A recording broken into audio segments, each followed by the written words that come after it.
Okay, so now we know what a quadratic function is all about from our last unit. We learned how to graph it. We learned about its equation. This unit is solely going to focus on solving for it.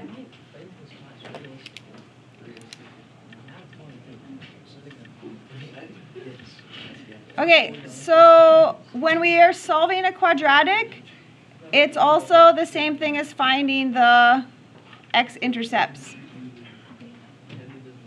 Okay, I'm going to draw you a picture here. So some of you are talking. It's really hard to talk over. Drawing a picture here, here's one potential option. I could solve for a quadratic that looks like this, and I could be getting two answers for this quadratic. But there are different situations. Anybody think of what else a quadratic could do? It might only have exactly one solution to it. Or what else could a quadratic do? A quadratic might not have any solution at all. Okay? So this is what it's doing. It's always finding our x-intercepts, solving the quadratic. So you're also going to hear the words finding the zero, finding the x-intercept, finding the root. These words you're going to see a lot throughout this year, next year. They all mean the same process.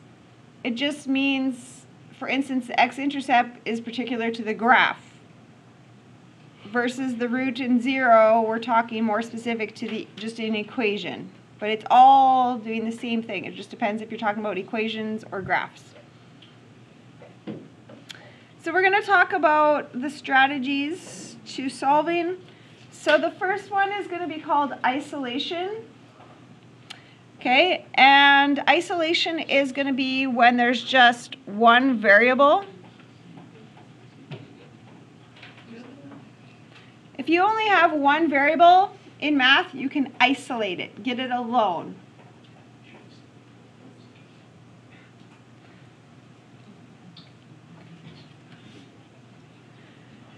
We're going to talk about factoring. So this is all grade 10 stuff. It should be a recap for you. Factoring, you're going to do when you have two variables. And then we're going to learn about this quadratic formula. And it's going to be used when it's not factorable. If you can't factor something, then you can use the quadratic formula. So if it's not factorable, that's what you're doing. And the last process is called completing the square. We're going to do it, but in the long run, I don't think you would ever use it because the formula and it do very much the same thing, and the formula is way easier than that process. So we're going to do it just to learn the math process behind it, but it's not going to be something you would have in the future because you have this formula that you're going to have. Okay, so here we go. First one is isolation. So I said you can use isolation when you have just one variable.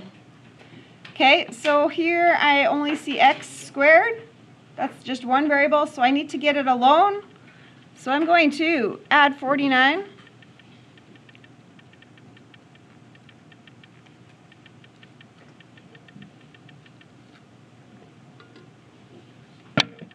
How do I get x alone if it's x squared? Square root.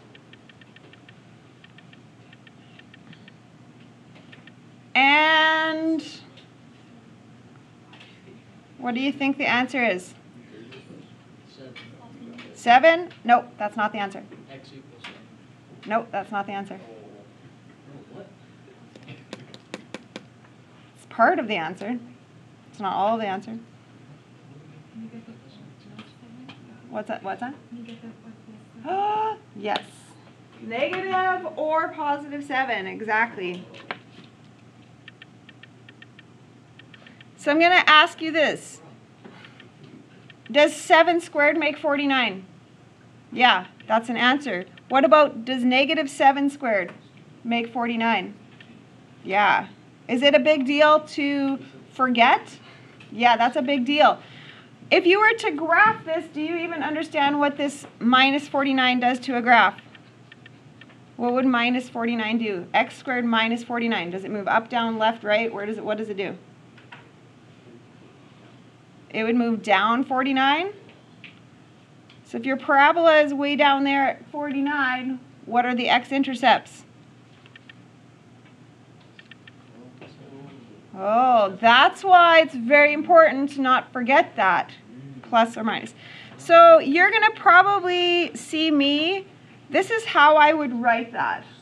I just write plus minus 7, like that in front. That's what this symbol means. It means two separate things. Do you also know how to write the coordinate? Like if I said, what is this coordinate? Do you know that it's 7, 0? Because what is the point of this?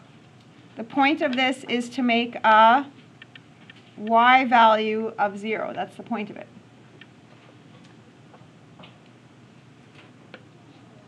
Okay, next one. I only see one variable, so I'm going to isolate it. So I'm going to minus 81.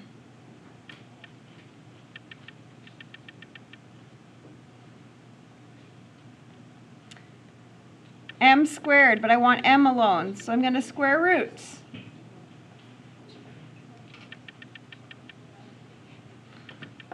Okay, and now what do I know about that answer?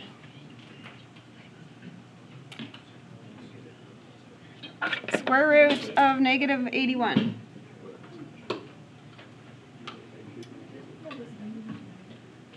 What do you think about that?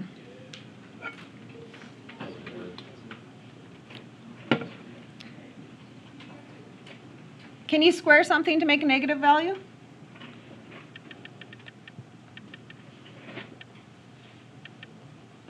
No, you can't do it. Is that what you're thinking? Because if you had 9 times 9, that's positive 81. What's negative to 9 times negative 9?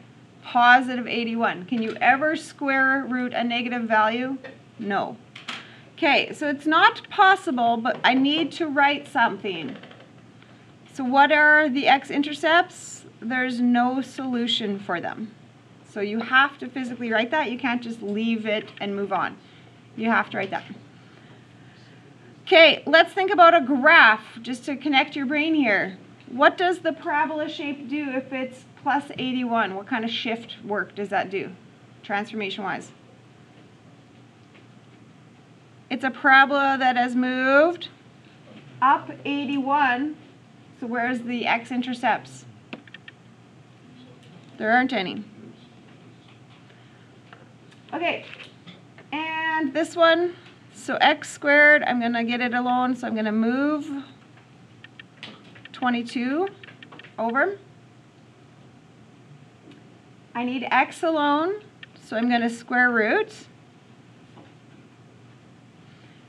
Okay, unlike this first example, so this is very similar to this one, but this had the root of 49, which was very nice.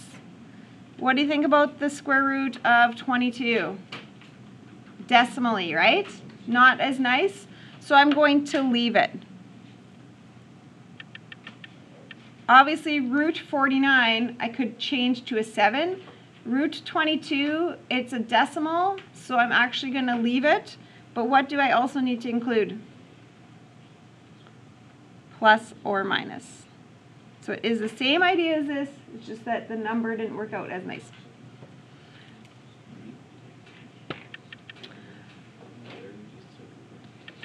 Okay, this one, we need to decide what kind of maneuvers to do first.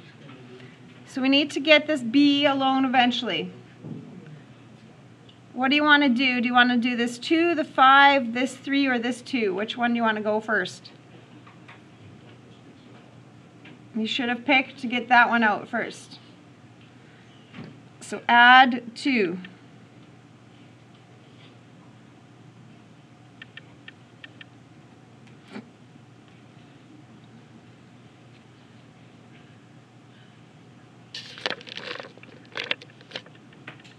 Now, which math operation should we do next? Did you pick to do a times by 3 next?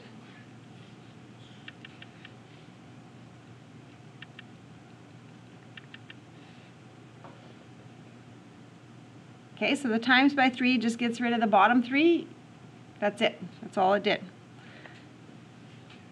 Now I'm going to add 5.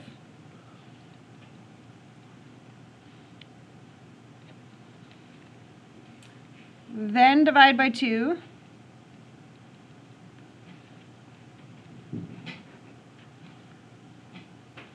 Then to get b alone, I square root.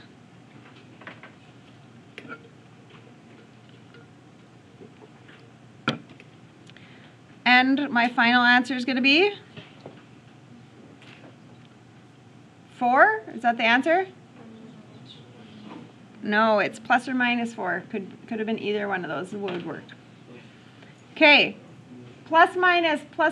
There's often 2 answers. There's going to be at least 4 of you that are going to forget that for the test. So don't make that one you. Okay, the last example.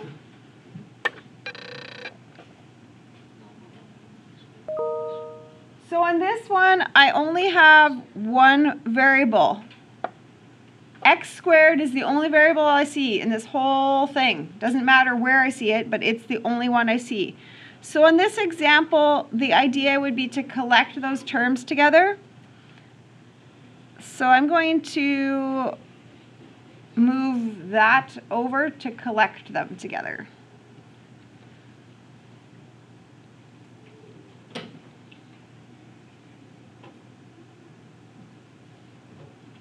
So now I've put the x squareds together. Now what do you need to do? You need to obviously gonna move this number.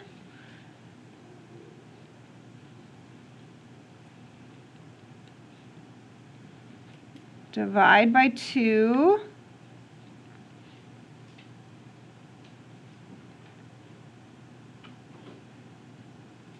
How do you get x squared alone from, how do you get x alone from x squared? Square root. What do you think about the square root of 6? Not perfect, right? So I'm going to leave it as a square root of 6 instead of writing a decimal. And then I also need to include plus minus.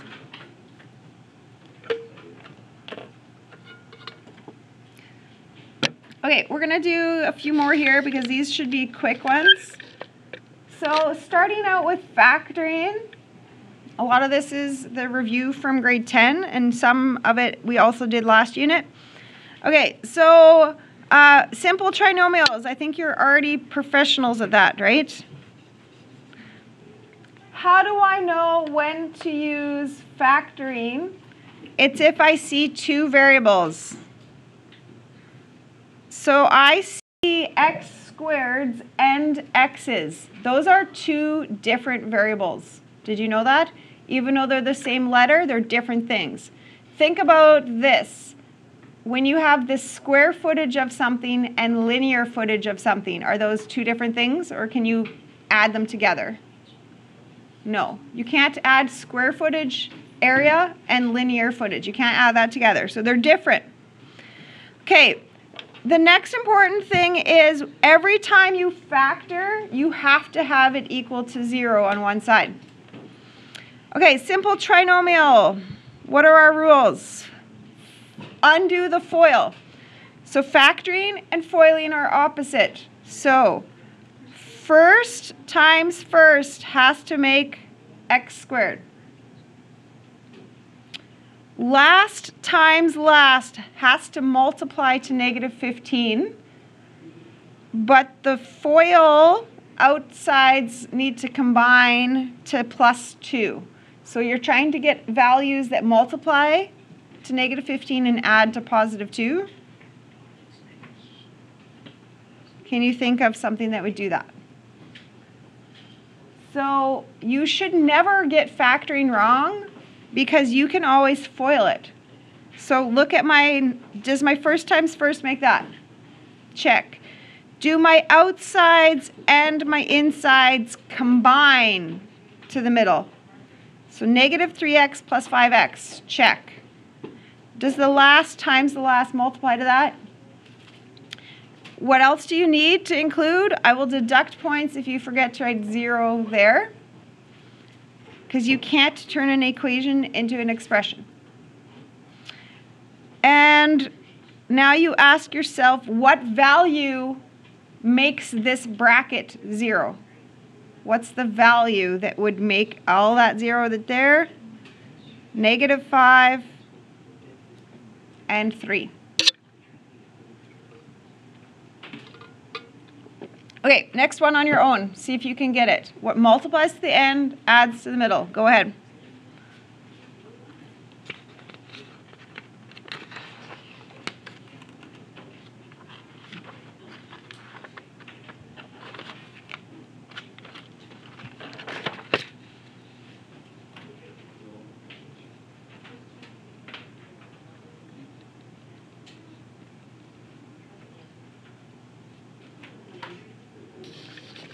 Multiplies to 30 and adds to negative 11. Did we get there?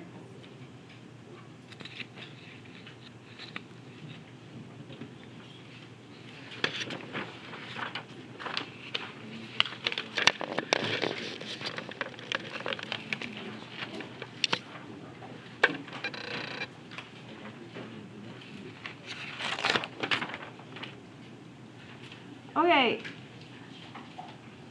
Is this a simple trinomial again?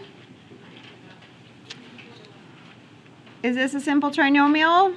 No, because it doesn't start with x squared. It starts with negative x squared. That's not simple. It has to be a 1x squared. Okay, I don't ever like factoring with negative the boss. So x squared, the part that's x squared is the boss. I hate it when it's negative. So here's something we could say we're going to do.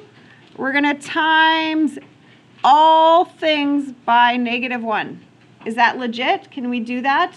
Handing candy to kids, if we do that to this and this and this and this, everything, it's good.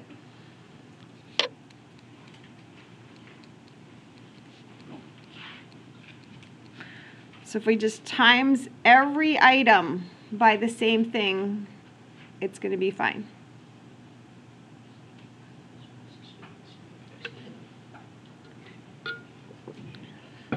Now, boom, I'm a simple trinomial.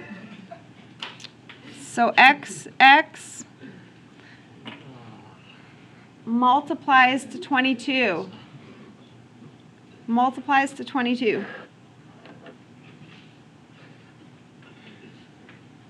So I'm going to pick 11 times 2. And I have to get to a plus 13.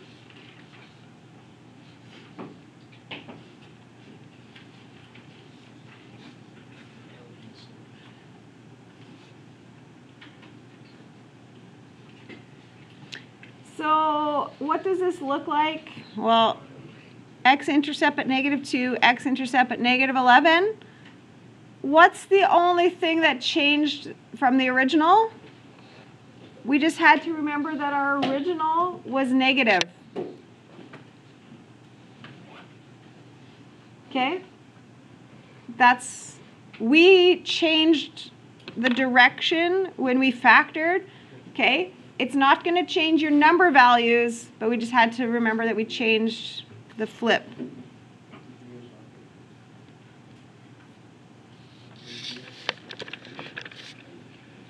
Okay, we're going to do GCF as well. So it's a factoring. Again, factoring is used when you have two different variables. So x squareds and x's, we look to factor. Recognizing this style. So GCF is something you can do where every single term you see has a common feature. So there's this item and this item. There's two items. What do they have in it that we could take out of both? They both have a x. So now you can think about kind of like your FOILing process. X times what is x squared? X times what is negative 12x?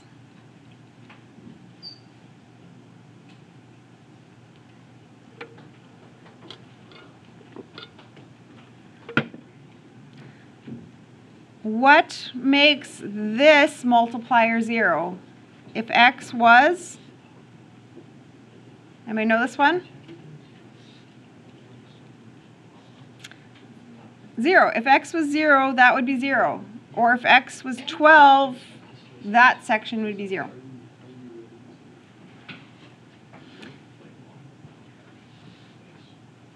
Okay, this one is actually a cubic equation, something you're going to graph in grade 12. Okay, a little bit different. FYI, can I give you a hint? Cubics actually graph like this. So how many x-intercepts might they have? They might have 3. Okay, it might be different. Okay, you don't have to know how to graph it, but I'm just telling you in grade 12, that's what's going to happen. Okay, so there's 3 terms. Can you see it's a GCF? GCF is always the one you look for first. Always. Do I have something that I could take out of everything? X. Okay, now that you have 3 terms, you got to have 3 things going on. X times x squared. X times 3x. X times negative 18.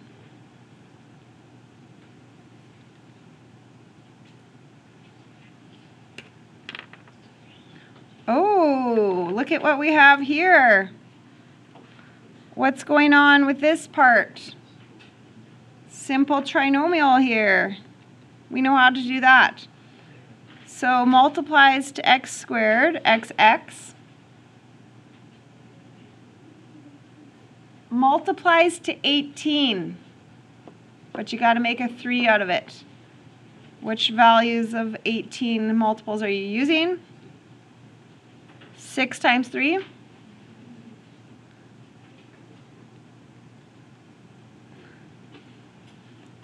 Okay, I'm missing 2 things here.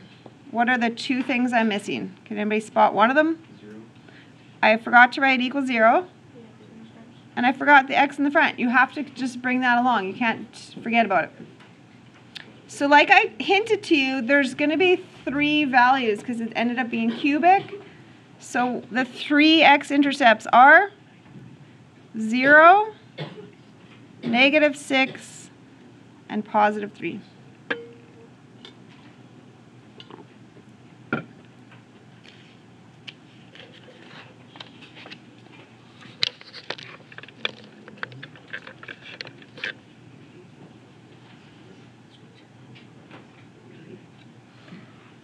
Okay, this one, there's 2 terms. What is something I could take out? What are they both divisible by? And when I say that, I want you to think about the largest thing that I could take out. 8. Because you could have taken out a 2, that's right, but I want you to think about the largest thing you can take out. 8 times what? 8 times what?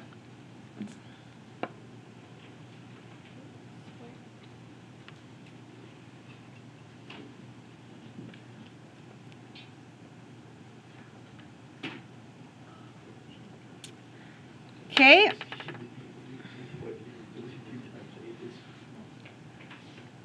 Now, we haven't seen this one yet. Does anybody recognize it from grade 10? It is a difference of squares. You remember that word from grade 10? It's the exact same thing as a simple trinomial process. What times what makes x squared? X times x. What times what makes negative 4 and technically adds to 0? in the middle because there's no middle part of this. So it's a simple trinomial without the middle, so there's 0 in the middle. So what multiplies to this and adds to nothing in the middle?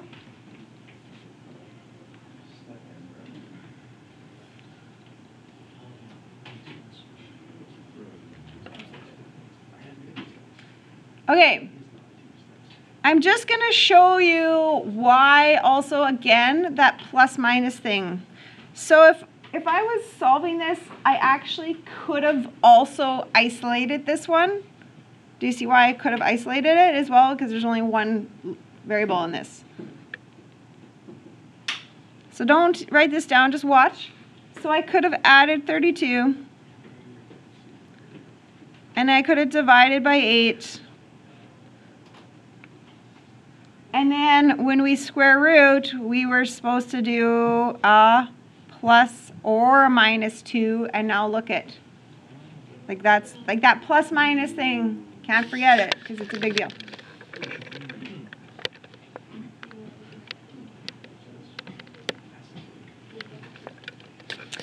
Okay, my last example. Difference of squares. Okay, so difference of squares. You need something times something to make an a to the 4th degree. So what and what do you have to have? Did you write an a squared and an a squared? Make an a to the 4th? Difference of squares. Do you always understand one's a plus and one's a minus? That's how it's always going to work. And what times what makes 256? 16.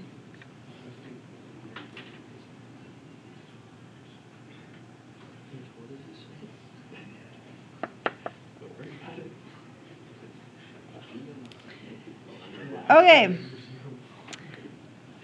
I'm going to rewrite this one. I'm going to rewrite this one. This is not factorable. It's not factorable. Why is it not factorable? It's positive. It's not a difference of squares.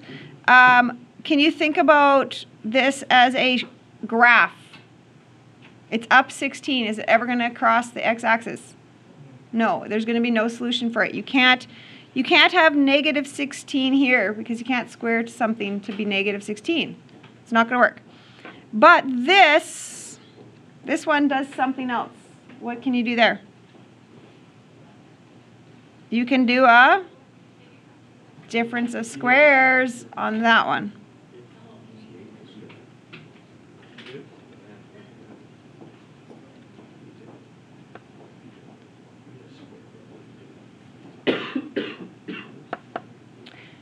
Okay, so you're probably going to see one of those on the test. So do you understand why I'm just leaving that factor? I can't break that down anymore. Okay? There's no solution to it because you can't get a negative 16 in the squared position right there. Okay, I'm going to let you go, but before I do, I just wanted to quickly mention this.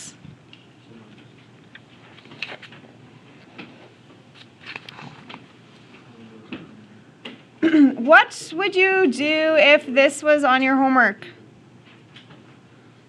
What would you do if this was on your homework? How many variables do you see? 1 or 2 variables? 2 variables. So I'm going to try to factor this. What's always the thing before I factor something? When I factor, what do I always need to have happen? I need, boom, that is what I need. I need it to say equals 0, and does it? No. So what would you change?